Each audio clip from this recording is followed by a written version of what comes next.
October 20th, 2025. Just after midnight. A bonfire crackles in the woods of Alabama. Laughter echoes through the trees. 18-year-old Kimber Mills is surrounded by friends, living what should be just another Saturday night.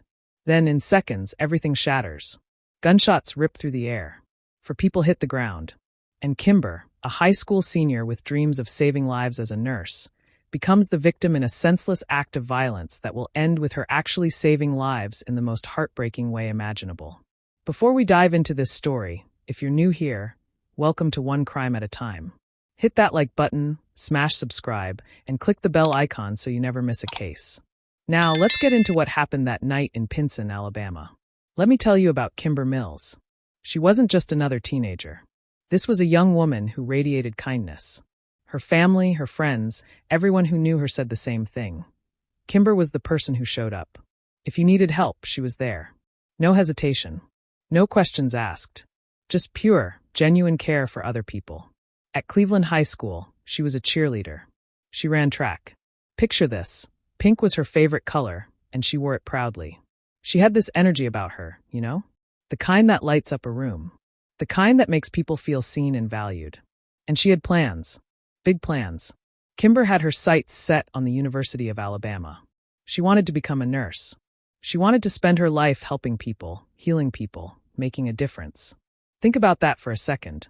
An 18-year-old with that level of purpose. That level of compassion. How many of us knew exactly what we wanted to do at 18?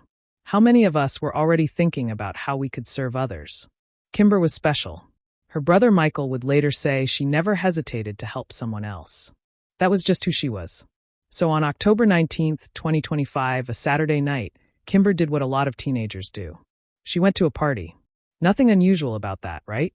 It was a bonfire party in a wooded area that locals called the Pit in Pinson, Alabama, just outside Birmingham. Friends gathering around a fire, music playing, people talking and laughing. It should have been safe. It should have been fun. It should have been forgettable in the best way possible. But here's the thing about violence. It doesn't announce itself. It doesn't send you a warning text. It just shows up, uninvited, and tears everything apart. As the night wore on and Saturday turned into Sunday, the clock ticked toward 12:30 a.m. Most of the partygoers were just enjoying themselves. But there was someone there who didn't belong. Someone who would turn this gathering into a crime scene. A man at the party started harassing Kimber. We don't know exactly what he said or did, but it was enough that other people noticed. It was enough that some of Kimber's friends stepped in. They confronted this man. They told him to back off. They were trying to protect her, trying to do the right thing. And that's when everything exploded. The man, 27-year-old Stephen Tyler Whitehead, didn't walk away. He didn't apologize. He didn't leave the party. Instead, he pulled out a gun. Just like that, a verbal confrontation became a life-or-death situation. Whitehead started shooting. In the chaos, in the darkness, with people screaming and running, people were hit by gunfire. Kimber Mills was shot twice. Once in the leg. Once in the head. Let that sink in for a moment. This young woman who spent her life thinking about how to help others, who dreamed of being a nurse, who was literally planning to dedicate her career to saving lives, was now fighting for her own. Emergency services rushed to the scene. Kimber was transported to the University of Alabama Hospital in Birmingham. The doctors and nurses, the very professionals Kimber hoped to join one day, worked desperately to save her. But the damage was catastrophic. The bullet wound to her head had caused massive trauma to her brain. Too much trauma, as her sister Ashley would later explain to the media. Kimber was placed on a breathing machine. Her family gathered at UAB Hospital, and they faced every parent's worst nightmare. They had to hear doctors tell them that their daughter, their sister, their Kimber, wasn't going to recover. Ashley said it directly. There is no surgery that would give her a life worth living. Beautiful at the same time. Can you imagine being in that hospital room? Can you imagine being Kimber's parents, having to process this information? Your daughter went to a party on Saturday night. By Sunday morning, you're being told she's never coming home. But here's where this story takes a turn that's both devastating and beautiful at the same time. Kimber had made a decision before that night. A decision that most 18-year-olds don't even think about. She had registered as an organ donor. Think about what that means. At some point in her short life, Kimber had checked a box or signed a form saying that if something happened to her, if she died, She wanted her organs to go to someone who needed them. She wanted to save lives, even if she couldn't save her own. That's who Kimber Mills was. So as her family stood in that hospital, devastated and heartbroken, they knew what Kimber would want. They knew what she had already chosen. And they honored that choice. On Tuesday, October 22nd, 2025, just 2 days after she was shot, the decision was made to take Kimber off life support. But before that happened, something incredible occurred at UAB Hospital. They held what's called an honor walk. If you've never heard of an honor walk, let me explain. It's a ceremony that hospitals do when someone becomes an organ donor. Medical staff line the hallways. Family and friends gather. And they walk alongside the donor as they're wheeled to the operating room. It's a way of honoring the donor's final gift. It's a way of saying, your life mattered. Your choice matters. You're a hero. Over 100 people came to visit Kimber at the hospital in those final hours. But the honor walk, hundreds showed up. Family, friends, classmates, teachers, community members. People who knew her and people who had only heard her story. And they all wore pink, her favorite color. The hallways of that hospital were filled with pink, filled with tears, filled with love. Her brother Michael led a prayer right there in the hospital. His voice breaking, he said, "Heavenly Father, thank you, Lord, for this young woman, my sister. I love her so much, Lord. I pray for swift hands of the surgeons, Lord, that we do what needs to be done to save other lives, Lord. Save other lives." Even in his grief, even as he was saying goodbye to his sister, Michael was focused on the lives she would save. That's the kind of family Kimber came from. That's the kind of person she was. Kimber's heart and lungs were successfully matched with recipients. Her heart went to a 7-year-old child.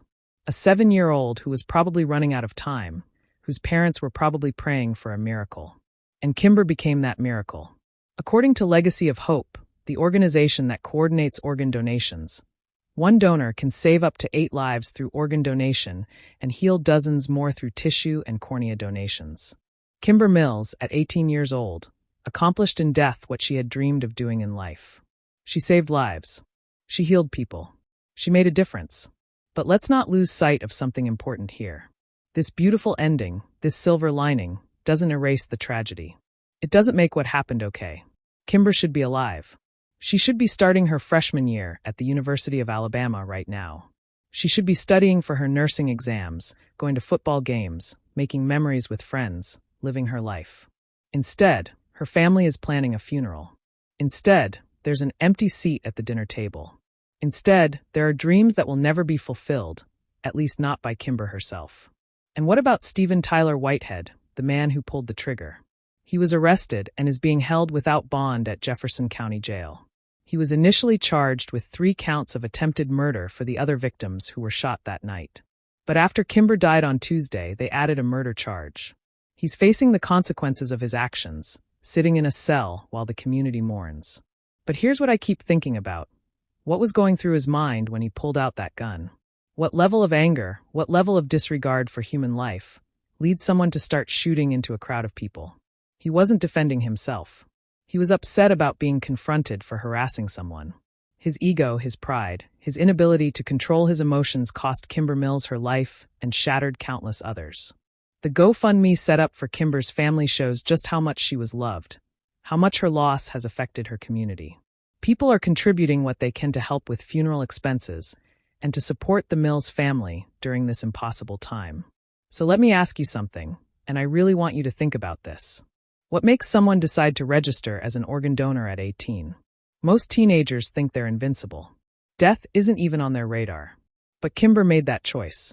Was it because she was already so focused on helping others that even the idea of her own death was framed around how she could serve?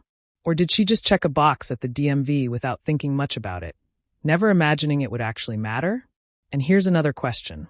How do you find peace as a parent when your child's final act is so heroic, but shouldn't have been necessary? Kimber's parents lost their daughter in the most violent, senseless way. But they also got to see her save a 7-year-old child's life. How do you hold both of those truths at the same time? The devastating loss and the beautiful legacy? Think about the 7-year-old who received Kimber's heart. That child is alive right now because Kimber died. They'll grow up, maybe have kids of their own someday, all because of Kimber's gift. But does that child carry any responsibility to live in a way that honors that gift? Or is that too much pressure to put on someone who is just lucky enough to get a second chance? And what about Steven Tyler Whitehead? He's sitting in jail right now knowing that he killed an 18-year-old girl over nothing. Over being called out for inappropriate behavior. Does he feel remorse? Does he understand the ripple effect of what he did? Or is he focused on his legal defense, thinking only about himself even now? If this case affected you like it affected me, do me a favor. Hit that like button. Share this video. Let people know Kimber's story. She deserves to be remembered for who she was and what she did. And if you haven't already registered as an organ donor, maybe this is your sign to think about it. One person can save 8 lives. That's Kimber's legacy. Subscribe to One Crime at a Time if you want more deep dives into cases that matter. Click that bell icon so you never miss an upload. And drop a comment below telling me what you think. How do we stop this kind of senseless violence? How do we protect our young people? I want to hear from you. If you found this case interesting, watch this next. Cecilia Simpson, age 41, shot dead in a parking lot of a shopping center over a heated argument in Dallas, Texas. Another life taken too soon over something that should never have turned violent. Click the video on your screen right now and let's talk about it.